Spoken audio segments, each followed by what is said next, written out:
onye nke ji ọkọlọtụtụ ndọrọndọrọ ọchịchị apụga wee zọọ ọnọdụ ọkwa ọchịchị na Anambra State Senatorial District bụ Chief Emma Nwachukwu bụ onye nke toro ezi nchịkọba achịkọbara anya bụ ọrụ nhọpụta na udo site n'aka otu na-akwụ maka nhọpụta ahụ bụ INEC.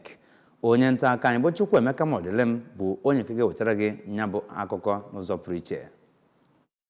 Chief Nwachukwu kenere INEC maka iji akụrụngwa niile enyere ha wee rụọ ọrụ ma tokwa ndị ahụ pụtara ịtụ ya bụ vootu. N'akụ nke ha, ụfọdụ ndị tụrụ ya bụ vootu ndị gwara ABS okwu dịka ọ kụchara elekere 8 nke ụtụtụ, ndị gụnyere Maazị Benson Ibe nakwa Stella Okoli kwuru na ya bụ nhọpụta gara nke ọma ma kwekwa nkwa na ha ga-echere wee ruo mgbe INEC kpọpụtara mpụtara ya bụ nhọpụta.